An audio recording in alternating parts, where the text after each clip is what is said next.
Muy buenas noches, bienvenidos. Esto es Sala de Prensa de Noticias Caracol Ahora. Las autoridades no logran ponerle freno al robo de celulares. Es muy preocupante escuchar historias de personas que han sufrido en carne propia el robo de sus teléfonos móviles. Y lo que es peor, los delincuentes continúan asesinando a sus víctimas por robarles un celular. En las últimas horas, un hombre perdió la vida en Bogotá cuando intentó evitar que varios ampones le robaran el teléfono a su hijo. Esta es la dolorosa historia. Nilson Hernández estaba en su casa cuando escuchó que a su hijo lo atacaban 4 personas. En ese momento no dudó en auxiliarlo, pero los delincuentes, por robarle el celular a Kevin, agredieron a su padre hasta causarle la muerte.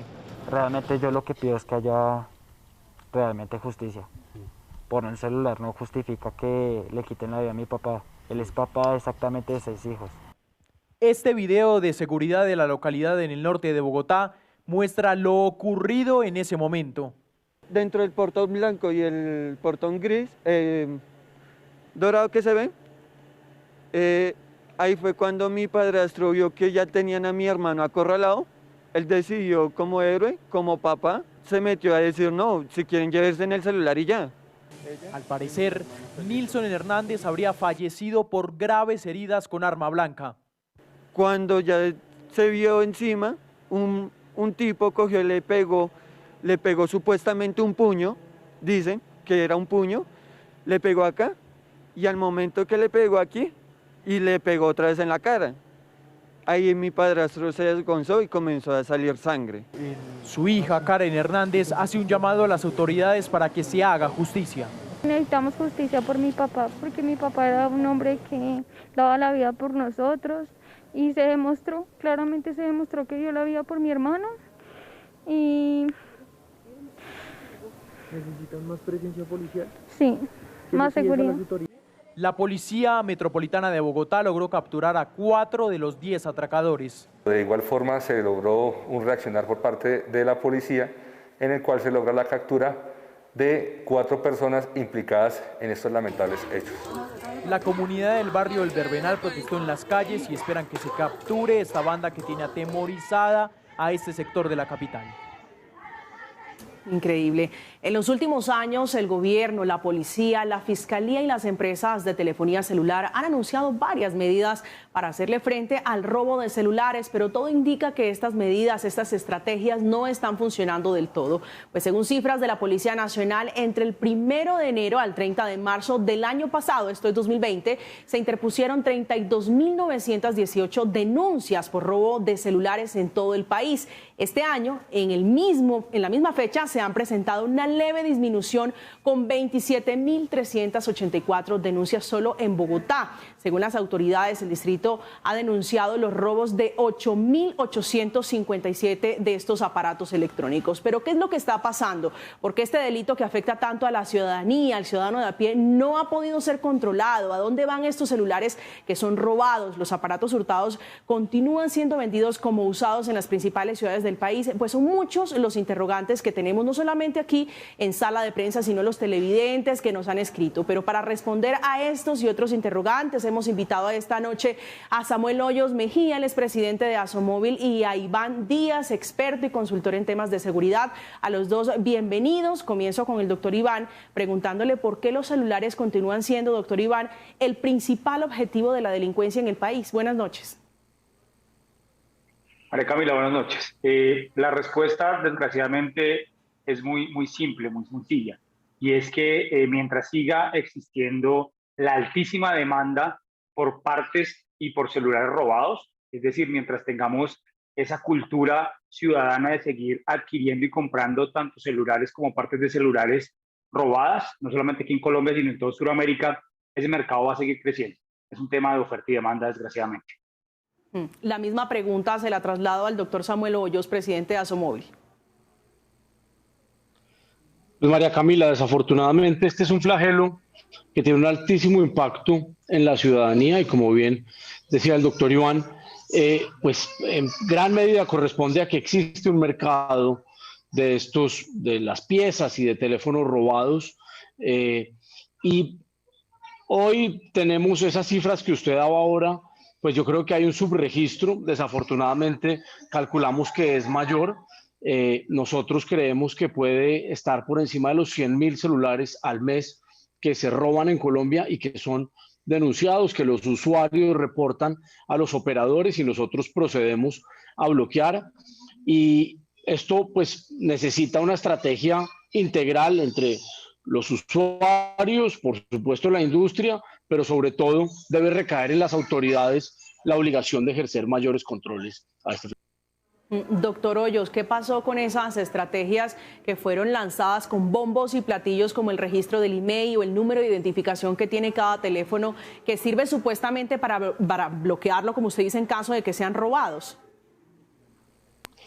Pues María Camila, nosotros hemos puesto en marcha una cantidad de medidas técnicas que nos han solicitado las autoridades, como precisamente el registro y el control de los emails, una base de datos negativa que se comparte con más de 47 países alrededor del mundo para que esos terminales no puedan volver o no sean operativos en ninguno de esos países. Pero el crimen avanza más rápido que estas medidas y no podemos pretender que sea exclusivamente a punta de medidas técnicas como esa base de datos negativa, que vamos a controlar el flagelo. Necesitamos mayor contundencia en operativos a los lugares donde se comercializan teléfonos de segunda mano, muchos de ellos robados, mayores operativos en las fronteras para evitar la entrada y la salida de terminales robados que vienen de otros países o que van hacia otros países.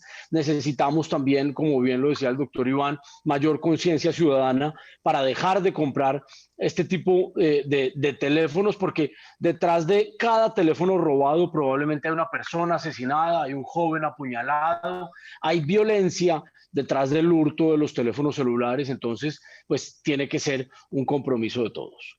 Un compromiso de todos, como usted lo dice, de las personas que tienden a comprar estos aparatos usados. Es un incentivo al robo de estos teléfonos, los que son puestos a la venta de segunda mano. Y si de pronto ustedes han contemplado impulsar alguna medida para prohibir la compra y venta de este tipo de aparatos de segunda mano. Pues eso le corresponde al Gobierno Nacional y al Congreso de la República legislar sobre la materia. Nosotros, por supuesto, no vendemos teléfonos de segunda mano. Hemos tomado todas las medidas técnicas que están a nuestro alcance para disminuir el hurto, medidas que son costosas, dispendiosas, pero que definitivamente han mostrado que no son eficaces si solo nos concentramos en las medidas técnicas. Yo insisto en eso. Nosotros podemos tener la base de datos, bloquear el email, compartirla con otros países, pero esto no va a ser suficiente. Las medidas técnicas no son soluciones mágicas a los problemas. Necesitamos medidas de seguridad pública, de seguridad ciudadana y conciencia ciudadana para disminuirlo. Entonces, nosotros seguiremos haciendo lo que esté a nuestro alcance, pero eso no va a ser suficiente si se tiene como única medida.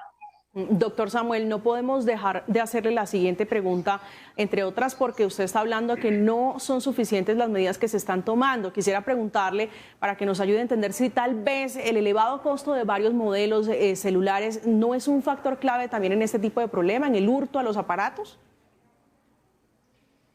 Pues María Camila, eso sería una pregunta para hacérsela a los fabricantes y también los costos de importación que tienen hoy los comercializadores. O sea, hay distintos canales de comercialización, no únicamente los operadores. De hecho, los operadores pues no son los principales comercializadores de terminales como los teléfonos móviles. Entonces valdría la pena hacer esa pregunta. Ahora, la evidencia pues también nos indica que los precios han bajado hoy. Las últimas tecnologías de 4G, los teléfonos inteligentes, son cada vez más baratos y más asequibles para la población. Entonces, pues ese no podría ser un argumento que nos permitiera deducir que eso impulsa al hurto de celulares. Doctor Samuel, vamos a seguir conversando con usted, pero quiero ahora preguntarle al doctor Iván por qué las autoridades no han podido ponerle freno a este delito, que insistimos, es un delito que golpea al ciudadano de a pie, que entre otras cosas trabaja duramente para comprarse un aparato electrónico que muchas veces se convierte en más que un lujo, en una herramienta de trabajo.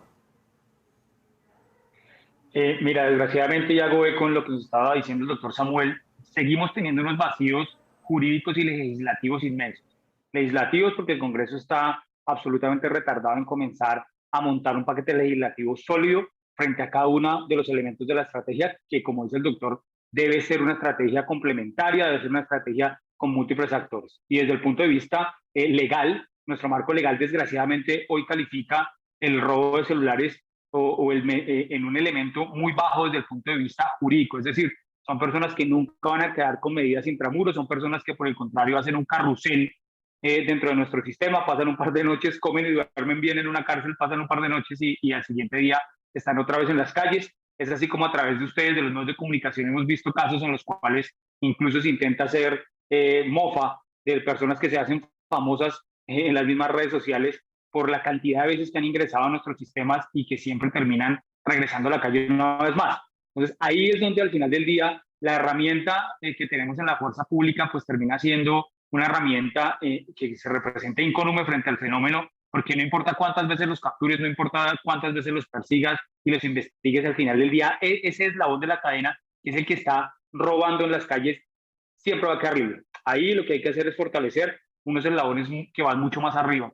Y lo primero es entender el fenómeno por parte de todos nosotros, de los usuarios. Entender que se trata de un fenómeno muy similar al del pirateo que en algunas décadas anteriores tuvimos frente a las películas y que desgraciadamente en forma masiva las consumíamos. Eran películas piratas y que no teníamos la conciencia que detrás de cada una de esas películas piratas, al igual que hoy, detrás de cada una de esas terminales, como muy bien lo dice el señor Samuel, hay una persona herida, hay una persona muerta, hay violencia, hay crimen organizado transnacional. Eso también es muy importante decirlo, porque muchas de las medidas que se han venido tomando desde el punto de vista técnico, ellos las evaden a través de mover las terminales robadas de un país pasándolas a otro, a través de, por supuesto, hackear los sistemas, que también es una fase en la que han evolucionado muchísimo y que les permite evadir cualquier tipo de medida de tipo técnico, que sin duda no tienen que ser las medidas más importantes dentro de esta estrategia, sino que deben ser las medidas del control real al mercado transnacional. Eso es donde hemos venido fallando sistemáticamente.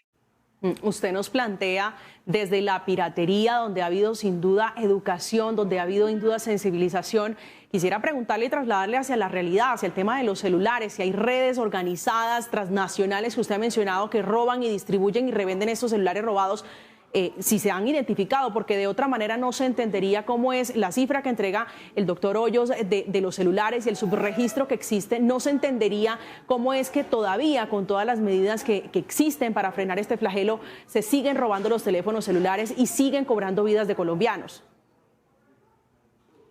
Lo primero, María Camila, es que incluso el número que nos da el doctor Samuel sigue estando por debajo. Nosotros en los observatorios de seguridad transnacional en Sudamérica tenemos a Colombia como uno de los principales mercados para el hurto y estamos casi por los 200.000, o sea, casi duplicando lo que nos da el doctor. Esto sucede porque debemos entender que es parte de toda esa estructura de crimen organizado que tenemos a lo largo y ancho de Sudamérica. Son las mismas estructuras, son los mismos agentes y las mismas rutas que se encargan de la minería ilegal, por supuesto, todos los temas de narcotráfico y del tráfico de personas. Son las mismas estructuras. ¿Por qué estas estructuras están tan interesadas en los celulares? Es porque es una forma muy fácil y muy eficiente de hacerse a dinero en efectivo. Hoy en Colombia en general, en toda la franja de la movilización de narcóticos de Sudamérica, hablo de Perú, Ecuador, Bolivia y Colombia, por supuesto, y ahora Venezuela, desde el punto de vista criminal tienen una crisis muy importante y es que no tienen suficiente efectivo para poder comprar la cantidad de droga que se está produciendo en Colombia. Literalmente no hay la cantidad suficiente de billetes para poder movilizar sobre todo los procesos iniciales del narcótico, es decir, para poder comprar gasolinas, para poder llevarlas a la profundidad de los campos, para poderle pagar a los campesinos que por supuesto no reciben otra manera de pago sino el efectivo. Y no hay suficiente. Entonces el robo de celulares se volvió la fuente principal para que estas estructuras se hagan ese dinero efectivo que es tan importante. Otrora era la piratería de música y de películas, pero la misma tecnología que hoy nos castiga en ese momento fue la que verdaderamente se encargó de acabar con esa figura de la piratería, porque pues hoy tenemos gracias a la tecnología accesos casi gratuitos a esos mismos productos como son películas y como son la música. Nos mentiríamos si dijéramos que la piratería la acabamos a punta de cultura ciudadana, porque esa no es la realidad. Nuestra cultura latinoamericana, nuestra cultura de esa franja que te acabo de nombrar, del traslado y el movimiento de narcóticos, específicamente cocaína y marihuana, es una cultura de la ilegalidad. Para nosotros se volvió legítimo esa costumbre a comprar robado, a comprar chiviado, a comprar de segunda, sin saber qué hay detrás de ese producto de segunda, y lamentablemente eso es lo que genera este tipo de escenarios. El panorama es desolador, pero bueno. Doctor Samuel, si a mí me ofrecen un aparato como un teléfono celular usado en el comercio, ¿es muy posible que el aparato sea robado? Y si la respuesta es afirmativa, quisiera preguntarle, porque usted nos habla de la corresponsabilidad que tenemos como ciudadanos para hacerle frente a estas bandas, ¿cómo podemos nosotros ejercer esa sabiduría, ese control y evitar hacer parte de esas redes que roban celulares diariamente en las calles? María Camila, sí es posible que la mayoría del mercado secundario de teléfonos de segunda, su origen puede ser el hurto, y le corresponde al ciudadano tratar de determinar que ese establecimiento efectivamente sea un lugar serio, etcétera. El Ministerio de Comercio y el Ministerio de las Tecnologías de la Información han hecho un esfuerzo importante de la mano de las autoridades para controlar estos establecimientos, pero no es suficiente, no es fácil determinar para un usuario. Nosotros procedemos a bloquear los emails, hacemos tomamos una cantidad de medidas técnicas, como bien decía Iván. Colombia, a pesar de ser uno de los países donde más medidas técnicas hay en contra del hurto, es uno de los países de la región donde más roban, lo cual demuestra la ineficacia de concentrarnos exclusivamente en esas medidas. Entonces, es muy importante que las autoridades vayan, determinen el origen de esos terminales, vean efectivamente que cuenten con todos los manifiestos de importación, que estén registrados y demás, porque ahí es donde está gran parte del problema. Entonces, necesitamos intensificar esos operativos, intensificar también el control aduanero para evitar que esos teléfonos robados salgan, por ejemplo, con destino a Venezuela o a otros países de la región donde son comercializados. Entonces, ahí es donde necesitamos hacer más fuerza. Las medidas técnicas por sí solas no van a conducir a reducir este flagelo. Son importantes. Nuestro compromiso es seguir ayudándole a las autoridades. Hemos invertido más de 100.000 millones de pesos implementando estas medidas técnicas, pero definitivamente la evidencia pues, nos demuestra que no son suficientes. El año pasado hicimos un trabajo importante con la Cámara de Comercio de Bogotá, con la administración distrital, tratando de buscar nuevas medidas más eficientes contra el hurto, pero ahí creemos que esto tiene que ser una labor entre el gobierno nacional, el Congreso de la República, la fuerza pública, la ciudadanía y por supuesto nosotros como industria. Doctor Samuel, quisiera tal vez seguir en esa misma línea porque usted nos venía contando, compartiéndonos lo que se está haciendo desde Asomóvil, lo que venían concertando con el gobierno nacional para hacerle frente al robo, al hurto de celulares en Colombia. El desbloqueo de los celulares, por ejemplo, que se hace en muchos lugares del país, ¿también facilita la acción de los delincuentes? Pues el desbloqueo lo hacen los delincuentes. Nosotros bloqueamos ese email y lo metemos en una base de datos que, como le contaba antes, es compartida con otros países para que allá tampoco se puedan habilitar. Nosotros hacemos ese esfuerzo, es una base de datos a la que las autoridades tienen acceso. Cada vez que un usuario reporta que ha sido víctima de hurto, el operador procede a registrarlo en esa base de datos negativa, pero desafortunadamente estas organizaciones criminales, que no son pequeñas organizaciones, son organizaciones transnacionales. Esto es crimen organizado que calculamos mueve más de 1 billón de pesos al año, está todo el tiempo buscándole el quite a la ley, a la persecución por parte de las autoridades e inclusive a las medidas técnicas que nosotros desarrollamos, pero pues para la industria ha sido realmente complejo y un dolor de cabeza este flagelo, además porque entendemos para los usuarios, como mencionábamos ahora, esto es un hecho generador de violencia. Están matando a los colombianos por robarle el teléfono, porque efectivamente lo convierten en efectivo rápidamente estos grupos criminales, y está muy asociado con este fenómeno que muy bien nos explicaba el doctor Iván. Tal vez, doctor Samuel, antes de ir y despedirlos, porque es un tema extenso, es un tema, yo creería que de nunca acabar. La ciudadanía se pregunta si tal vez esa medida, por ejemplo, de bloqueo del email, del celular, es no solamente suficiente, que usted nos decía no es suficiente, pero sí es efectiva. Es decir, los roban porque efectivamente se puede desbloquear. La ciudadanía dice, no se debería seguir haciendo. ¿Usted qué piensa? Por parte de los operadores, no. Yo creo que también hay que ver acá el papel de los fabricantes. Hay algunos fabricantes que han logrado desarrollar aplicaciones para que el teléfono quede inservible de manera remota, lo que se conoce como un kill switch. Eso puede servir en algunos casos en teléfonos inteligentes de última generación, pero eso le corresponde más al fabricante que al operador.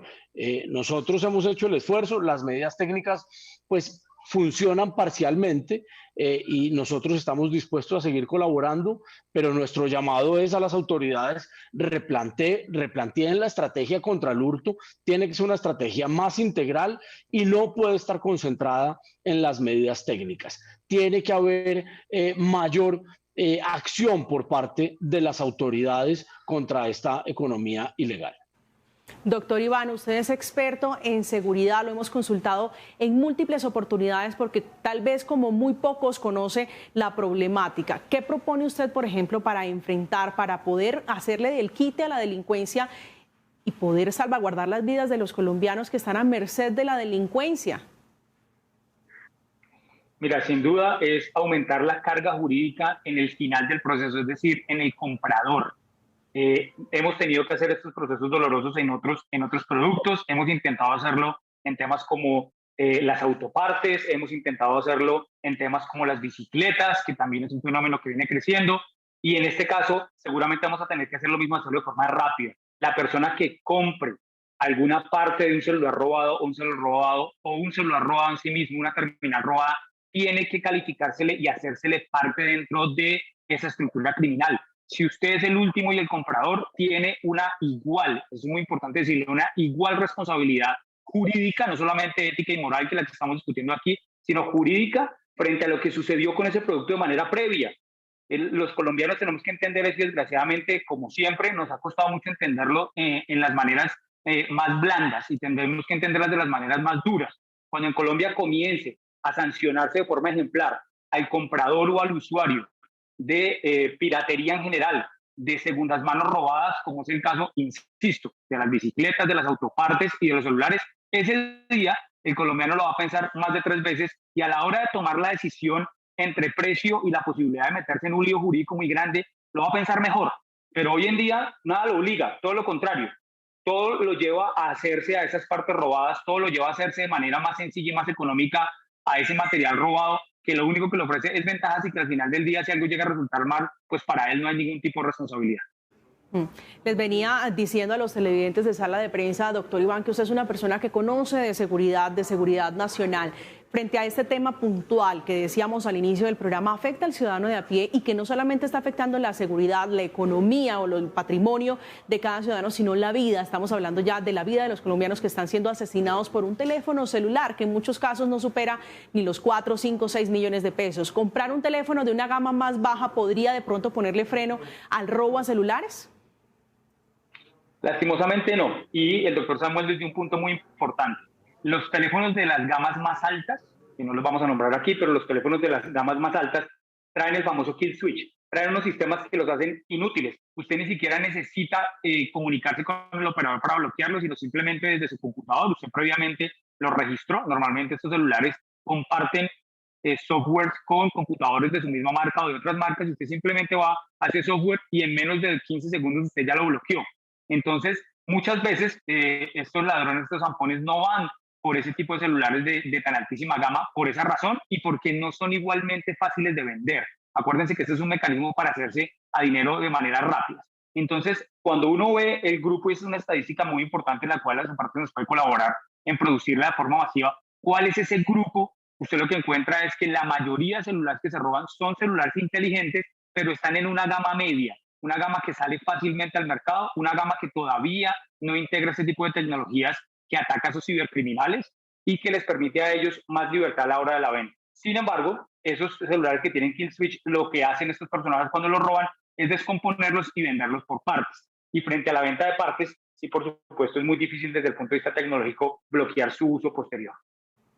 Esta pregunta sí quisiera trasladársela a los dos porque, entre otras, hemos hablado en este programa de la reincidencia, las personas que acaban de llegar a la señal de sala de prensa, los delincuentes que son capturados hasta 10 veces, algunos de ellos sorprendidos en flagrancia, robando celulares. ¿Han analizado tal vez si se conocen algún tipo de estudios de por qué, perfiles psicológicos y perfiles criminales de por qué estos delincuentes, antes incluso de pedir el celular, proceden a quitarle la vida a los colombianos? Doctor Iván. Sí, mira, ahí lo que tenemos que entender es que cuál es la franja social en la que estamos desarrollando a los ladrones de hoy. Son jóvenes que están iniciándose en este tipo de actividades desde los 12 años, ni siquiera son jóvenes, son infantes que se están iniciando desde los 12 años, que las bandas criminales los buscan así, entre otras para seguir evadiendo la ley, porque tú sabes que en general estos son delitos frente a los cuales somos muy blandos desde el punto de vista jurídico, aún más si se trata de menores de edad. Si se trata de menores de edad, en el caso incluso del asesinato, la pérdida de la vida por parte de la víctima, habrá ocasiones en las que estas personas no pasen siquiera estar intramuros. Entonces, son muchachitos que todavía no tienen la madurez suficiente para tomar ningún tipo de decisión certera, incluso en el momento del robo. Además de esto, en el 99% de las ocasiones están bajo el influjo de algún tipo de droga, de algún tipo de alucinógeno que les hace perder perspectiva a la hora de tomar decisión. Y tercero, como desgraciadamente sucedió, como vimos en el caso específico de hoy, ahora lo hacen en manada, en enjambre. Y esto lo que genera, y eso es un análisis de tipo sociológico y psicológico que está muy bien hoy en día estudiado, cuando se trata de grupos masivos, esto genera altísimos niveles de violencia. Desgraciadamente, estas actividades en grupo, cuando se trata sobre todo de grupos de más de 3 personas, desencadenan en el ser humano unos sistemas muy básicos de violencia. Por eso, además, sucede también, como ustedes lo han visto, cuando cogen a los ladrones y llegan 2, 3, 4, 5 colombianos a hacer la justicia por su mano y ver los niveles altísimos de violencia que se producen. Entonces hay muchos elementos, incluso, como te digo, de tipo sociológico y psicológico que deben ser analizados y que deben ser integrados en el marco jurídico para poder enfrentar el fenómeno. Pero desgraciadamente ninguno de estos elementos se toma en consideración. Doctor Samuel.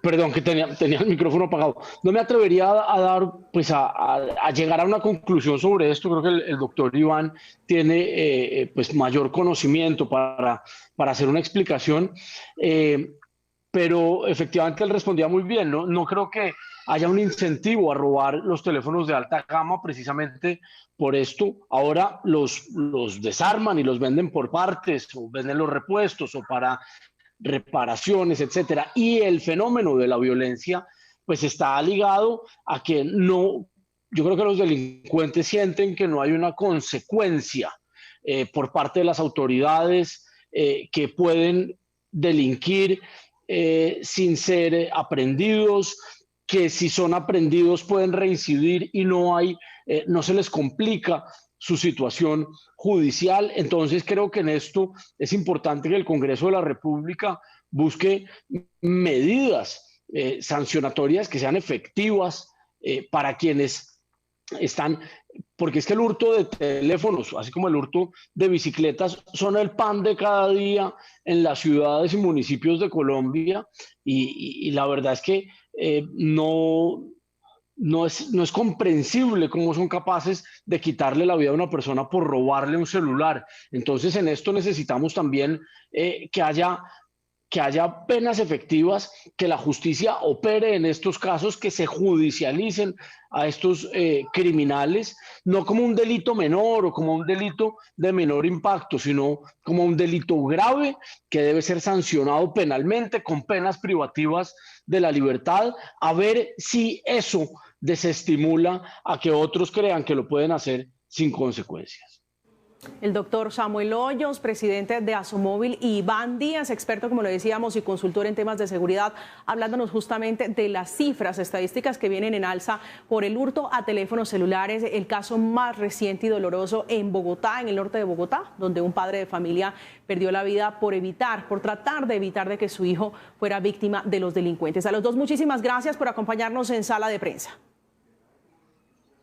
A ustedes, María Camila, muchas gracias, a toda su audiencia y al doctor Iván también por este importante análisis que hace del fenómeno.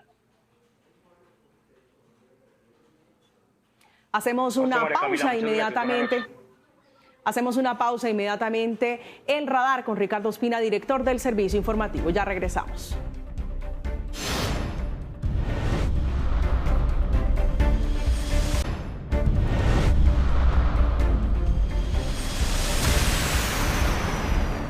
Gracias por seguir conectados con nosotros. Saludamos inmediatamente a Ricardo Ospina, director del Servicio Informativo de Blue Radio, que nos cuenta qué tiene hoy en su radar.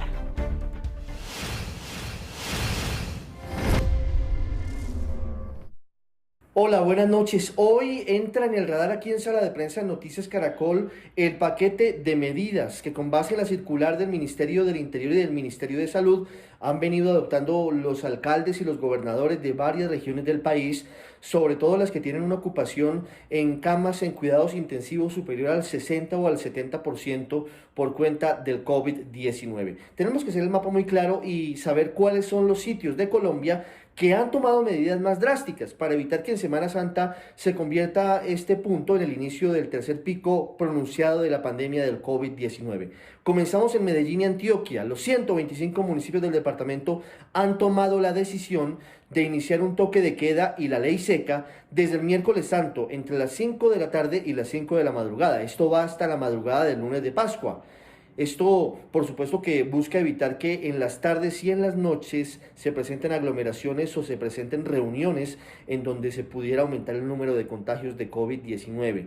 Similar medida, aunque con un horario diferente, tomó la ciudad de Barranquilla, que comienza su toque de queda y su ley seca desde las 6 de la tarde del día de mañana hasta el próximo lunes de Pascua. Hay que decir que en cualquier caso son medidas nocturnas, no es un confinamiento estricto, solamente en la noche. En Medellín y Antioquia de 5 de la tarde a 5 de la mañana del día siguiente, en Barranquilla de 6 de la tarde a 5 de la mañana, así como también se han tomado medidas estrictas, eso sí, dentro de la Semana Santa, por ejemplo, miércoles, viernes y sábado santo en la ciudad de Santa Marta, en la capital del departamento de Magdalena. Adicionalmente, tenemos decisiones que se han tomado, por ejemplo, en Bogotá, en donde se acogió la circular del Ministerio del Interior y del Ministerio de Salud, y el toque de queda y la ley seca irá entre las 12 de la noche y las 5 de la madrugada. Esto para evitar que se presenten cualquier tipo de fiestas o de aglomeraciones. En cualquier caso, en cualquier sitio del país está restringido el momento de organizar fiestas, reuniones familiares o de otro tipo. En materia de celebraciones religiosas, no habrá procesiones. En la medida de lo posible, las celebraciones religiosas de la Semana Santa serán virtuales y solamente habría algún aforo en Bogotá, por ejemplo, para ir a las iglesias si hay una inscripción previa en las parroquias. En algunos otros sitios lo que se ha decidido es que la mayor parte de los eventos serán de manera virtual, sobre todo los que tienen que ver con aglomeraciones o con algún tipo de riesgo. Por ejemplo, el lavatorio de pies tampoco se realizará en este año 2021. Y pendientes, porque pueden seguirse tomando medidas. En Soacha, por ejemplo, también habrá un toque de queda estricto en las noches durante esta Semana Mayor. La zona de Soacha queda muy cerca de Bogotá y también tiene que ver e incide con los viajeros que han salido de Bogotá o que regresan a la capital del país después de la Semana Santa. Ricardo, gracias. Era Ricardo Ospina, director del Servicio Informativo, con todas las medidas restrictivas para esta Semana Santa impuestas por las autoridades y que hacen de la Semana Mayor una semana por segundo año consecutivo atípica por cuenta de la pandemia del COVID-19. Varias ciudades con restricciones en la movilidad, con pico y cédula, también con toque de queda para evitar la propagación y la velocidad, frenar la velocidad de contagio del virus. Terminamos. Gracias por conectarse con nosotros. Esto era Sala de Prensa de Noticias Caracol. Los dejamos en compañía de Signo Pesos y Víctor Grosso. Feliz noche.